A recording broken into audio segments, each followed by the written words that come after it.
Vamos para mais uma aula no Godoy Flix. A aula de hoje a gente vai entender melhor a resposta ao estímulo, ou seja, a sinalização com a resposta individual de cada um e porque muitas vezes a pessoa não consegue entender o motivo dela não crescer, mesmo treinando muito, mesmo fazendo com volume de treino alto ou mesmo comendo demais, porque ela acaba facilitando o ganho de gordura ao invés de ganhar mais músculo, mesmo usando esteroide anabolizante, enfim, seguindo.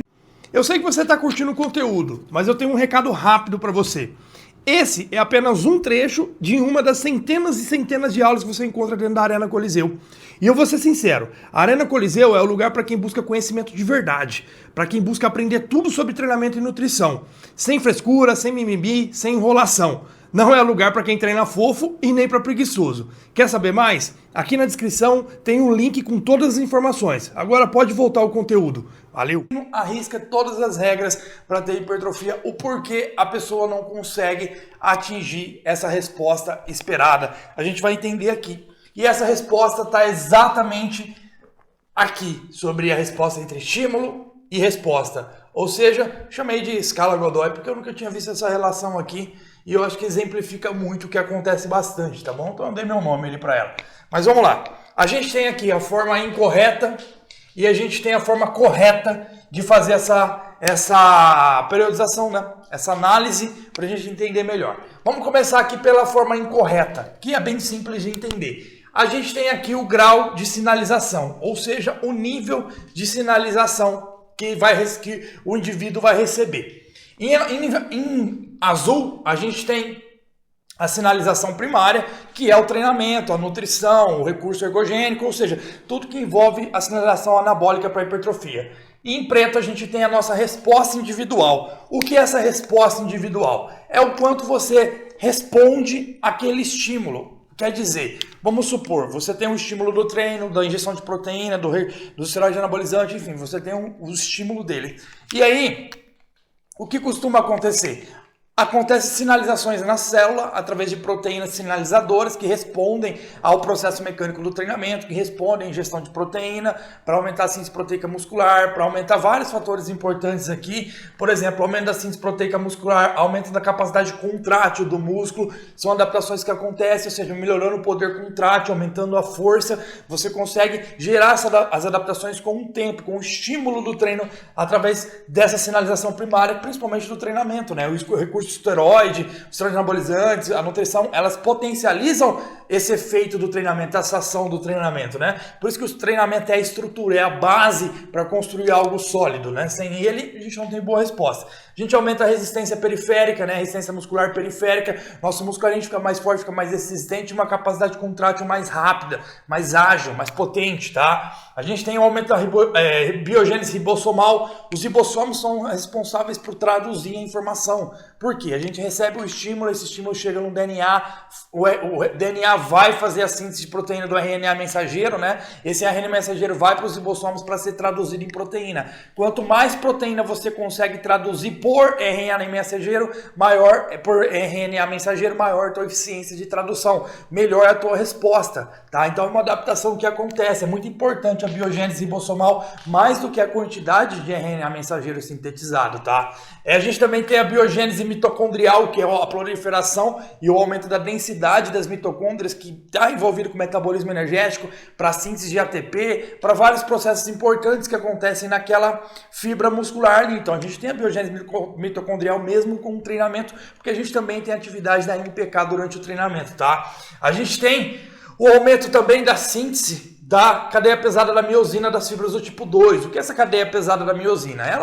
A gente tem duas cadeias pesadas da miosina ali na estrutura dela. Ela é responsável, uma delas é responsável, a parte globular, é responsável para quê? Para se ligar ao ATP para gerar a contração muscular, está relacionada à atividade da ATPase, que é a enzima que quebra o ATP para quebrar essa energia química para virar energia mecânica para a contração muscular. Então essa cadeia da miosina das fibras do tipo 2 se ligam ao ATP, além de se ligarem ao ATP para aumentar a potência da contração muscular, para gerar mais ligação entre ATP e miosina, elas também se ligam à actina, né? A actina que é o filamento fino da fibra e a miosina é o filamento grosso, né? A proteína grossa da fibra ali.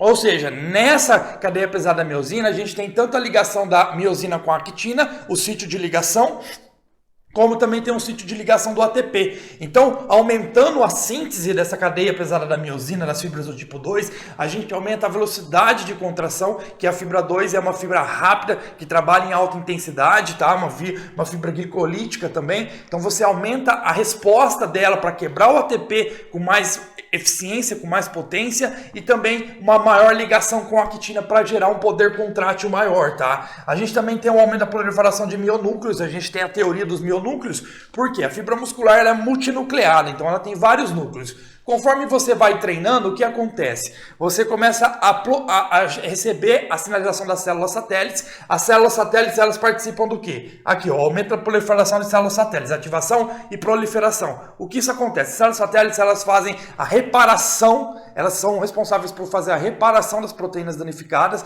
a remodelação da matriz celular, da estrutura celular, que a estrutura celular é a fibra, e além disso, elas podem formar novos mionúcleos. E os mionúcleos são responsáveis por sintetizar o RNA mensageiro e também por controlar toda a estrutura genética daquela fibra ali, né? Toda a síntese de proteínas, tanto de enzimas e proteínas ali, não só as proteínas contráteis, mas outras proteínas que respondem à ação do treinamento também. Então, esses mionúcleos comandam a fibra e cada mionúcleo, vamos supor que a gente tem aqui a nossa fibra, o nosso tecido muscular, né? Esse aqui é o nosso tecido muscular.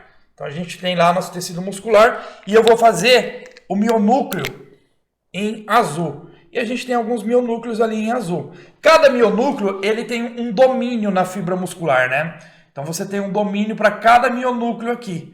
Se você aumenta esses mionúcleos, você aumenta o poder de domínio, aumenta a fibra muscular, porque você vai começando a gerar mais novos mionúcleos e, consequentemente, eles vão explorando o maior potencial da fibra para a hipertrofia. Essa é uma teoria, mas é lógico que existe a hipertrofia mesmo sem grande proliferação de mionúcleos, isso já é evidenciado. Só que esses mionúcleos, eles acabam potencializando também a hipertrofia por esse aumento de domínio na fibra, até porque o próprio domínio do mionúcleo pode ser expandido com a resposta do treinamento, né?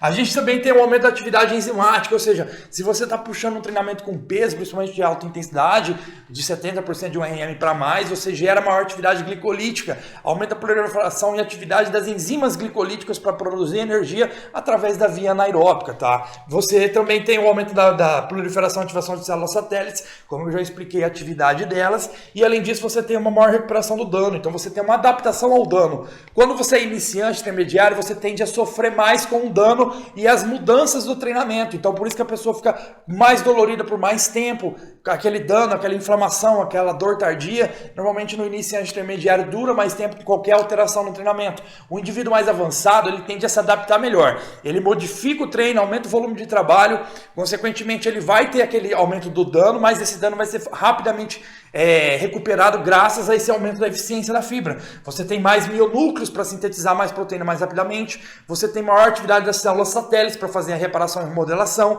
você tem vários fatores que melhoram, aceleram a recuperação dessa fibra. Então, conforme o treinamento passa, você evolui no treinamento, vai gerando hipertrofia, você se adapta ao dano e se recupera dele muito mais rápido. Lembrando que se você gera muito dano, a tendência é você não ter tempo suficiente para se recuperar para gerar hipertrofia. Por quê? A hipertrofia ela não vem da microlesão do dano. Ela tem maior potencial para crescer depois da recuperação do dano. Ou seja, o dano ele atrasa um pouquinho a hipertrofia. Tem a hipertrofia mesmo com dano? Tem. Só que aquele dano acaba atrasando porque você vai começar a sintetizar proteína para reparar esse dano. Depois que ele for sendo reparado, aí você tem um potencial maior para a fibra crescer. Então o dano ele pode contribuir para alguma sinalizaçãozinha hipertrófica? Pode, só que se houver excesso de dano além da tua capacidade de se recuperar, você vai ter uma hipertrofia prejudicada e isso não é legal, tá? Então a gente precisa respeitar a recuperação, por isso que um iniciante, um intermediário, até indivíduos mais avançados, tendem a não responder muito com o volume de treino quando gera muito dano, muita dor e acabam atrasando os resultados ao invés de acelerar esses resultados com o aumento do volume de trabalho. E eu vou explicar isso agora, tá? Aqui é o grau de sinalização, né? Retomando aqui para a forma incorreta de trabalho. Em azul está o estímulo primário, treinamento, e também a gente pode colocar aqui esteroides anabolizantes, pode colocar nutrição. E em preto a gente tem a nossa resposta a essa sinalização, tá? Então a gente tem a nossa resposta à sinalização aqui. Vamos supor que ali nos primeiros 6 meses de treino, essa seja a sua capacidade máxima, 100% da sua resposta ao estímulo. Olha bem como o estímulo em azul está muito maior do que a tua capacidade de responder, tá? Então a tua capacidade de responder ao estímulo é essa. Só que está uns 160% acima da tua capacidade de resposta. Ou seja, você está jogando muito mais recurso do que a tua capacidade de se recuperar, de responder a esse estímulo. Então você está gerando um dano excessivo, você está, por exemplo, abusando de esteroide anabolizante, sendo que tua capacidade de traduzir a proteína, de traduzir a informação, de gerar adaptações, não está no mesmo nível do que você está jogando. Por isso que a hipertrofia ela é caracterizada como um fator crônico, com o tempo. Você precisa de estímulos frequentes, boa nutrição, um ritmo de treino, periodização de treino. Assim você consegue o quê? Acompanhar a adaptação e evoluir, porque a adaptação, a resposta tende a aumentar com o tempo. Se você jogar muita coisa de uma vez, você pode acabar facilitando lesões, prejudicar a recuperação, você não vai responder de acordo com o que você espera. Ah, porque não sei quem faz assim, eu vou fazer e vou crescer, mas a capacidade de resposta dele é maior. E aí depois de 12 meses, você continua aumentando o estímulo, mas a tua capacidade de resposta também aumentou. Mas mesmo assim, olha como você ainda está lá uns 150% acima da tua capacidade de resposta. Por quê? A pessoa evoluiu, ela fala, então eu aguento mais, aí ela mete mais pau, aumenta as doses, aumenta o volume de treino, aumenta a caloria, e conforme que vai gerando superávit calórico, vai facilitando o ganho de gordura, e vai piorando a sensibilidade à insulina, e vai virando um bola de neve, e a pessoa não entende porque ela não melhora, porque ela treina mais do que aquele cara, ela toma mais do que aquele cara e não cresce. Por quê? A capacidade dela de traduzir a informação, de responder ao estímulo, não está ao mesmo nível do que o próprio estímulo, tá? E aí passa 18 meses, né, 1 ano e meio depois, ela tem uma melhora da resposta, mas mesmo assim ela está lá seus 140% acima desse estímulo. E esse estímulo, esse volume aumentado de trabalho, esse volume aumentado de estímulo, né, não vai virar bons resultados. Por quê? Porque você vai ter, se for o esteroide anabolizante, você vai ter um acréscimo de colaterais, uma facilidade de colaterais, porque você não está conseguindo responder com a dose que está sendo utilizada. Por isso que muitas vezes a pessoa, quando diminui as doses, acaba melhorando. Por quê? Porque ela diminui os colaterais, aumenta o fator psicológico, motivacional, diminuindo os colaterais, ela se sente melhor psicologicamente e rende muito mais, tem uma resposta melhor, porque adequou a capacidade de estímulo.